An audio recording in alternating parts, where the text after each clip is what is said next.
messagers. Parmi ces prophètes, Dieu nous a raconté les histoires de 25 dans le Coran. Adam, Noé, Abraham, Moïse, Jésus, David, Muhammad sallallahu alayhi wa sallam, que la paix soit sur tous les prophètes. Donc le musulman croit en tous les prophètes sans distinction. Il croit que Muhammad sallallahu alayhi wa sallam est le dernier prophète. Après lui, il n'y aura plus de messagers. D'accord? Il croit que Jésus est un prophète, être humain, envoyé par Dieu, et non pas le Fils de Dieu. Attention, d'accord? Très important pour celui qui a une culture chrétienne. Donc, pour nous musulmans, Jésus est uniquement un être humain prophète, qu'Allah a envoyé comme il a envoyé les autres prophètes. Croire en tous les prophètes et messagers. Et cinquièmement, croire au jour du jugement dernier, que la mort n'est pas la fin, que la mort c'est un passage obligé vers un autre monde qui est éternel cette fois-ci. C'est pour ça que le musulman dans la vie, il prépare l'au-delà.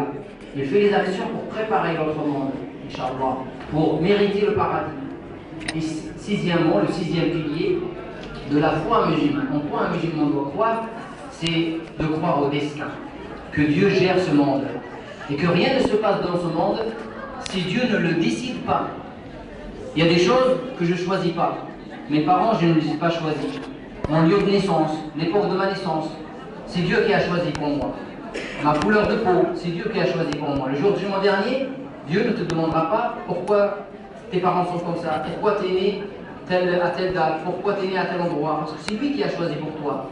Mais un domaine où tu as le choix, faire le bien, ne pas faire le bien, faire le mal, croire, ne pas croire, tu as le choix, c'est toi qui vas choisir, c'est ce que tu as choisi aujourd'hui.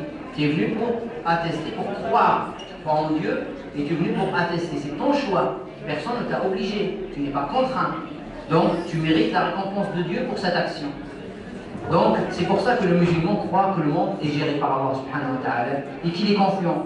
Si un malheur le touche, la mort par exemple, d'un proche, la maladie, il sait que tout ça, c'est des épreuves de la vie qui viennent d'Allah, il doit les accepter et vivre avec, sans se révolter contre ce qu'Allah nous demande. D'accord? Ce qu'Allah décide dans cet univers. Voilà les 6 piliers de la foi musulmane. En quoi un musulman croit? Ces 6 piliers, c'est important.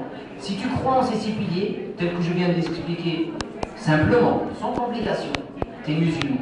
Qu'est-ce qu'il te reste à faire? Ben, d'attester. C'est le premier pilier de la pratique musulmane. Pour devenir musulman, je dois dire Ashhadu an la ilaha illallah wa ashhadu anna Muhammadan Rasulullah. Ça, c'est l'acte qui va faire de toi un musulman. Après avoir dit cela, tu seras musulman à part entière. Tu as tous les droits d'un musulman et les devoirs d'un musulman. C'est quoi les devoirs d'un musulman? C'est de pratiquer sa religion, d'évoluer petit à petit, de faire la prière quotidienne qui est le deuxième pilier, de donner l'aumône aux pauvres, de jeûner le mois de Ramadan, de faire le pèlerinage de la Mecque une fois dans sa vie si elle a la possibilité, d'accord, de respecter une certaine hygiène de vie par rapport à la nourriture, par rapport à d'autres choses, d'avoir un bon comportement, comme je viens de le dire, avoir un bon comportement avec tout le monde. Voler, c'est pas, islamiquement parlant, c'est interdit. Mentir, c'est interdit. Il y a des choses qui sont connues par tout le monde que l'islam interdit. Comme les autres religions, tu dois tout faire, bien sûr, de ton mieux pour améliorer cette... Et je te donne un conseil, si vous progressez petit à petit dans ta religion. Alhamdulillah, aujourd'hui tu vas devenir musulman, tu l'as choisi, progresse petit à petit. Fais-toi entourer par des bons musulmans. Comme ça, ils vont t'accompagner, Inch'Allah, petit à petit dans ta vie et tu vas progresser. Et la foi, elle augmente quand tu es avec les musulmans, quand tu fais le bien, ta foi, elle augmente. Mais quand tu fais rien, quand tu ne pratiques pas ta religion, ta foi, elle baisse et elle peut même disparaître. Parce que Shaitan, Satan est là pour t'induire dans les bras. Inch'Allah, est-ce que tu es d'accord sur ce que je viens de dire pour la foi musulmane? Donc, tu n'as pas de questions par rapport à ce que je viens de dire? D'accord. On a déjà fait un travail ensemble, Inch'Allah, donc aujourd'hui, c'est pour couronner ce travail, il va Inch'Allah faire l'attestation de la foi. Ashhadu an la ilaha illallah wa ashhadu anna Muhammadan Rasulullah. Je vais te le dire, Inch'Allah, et tu le répètes après moi, d'accord?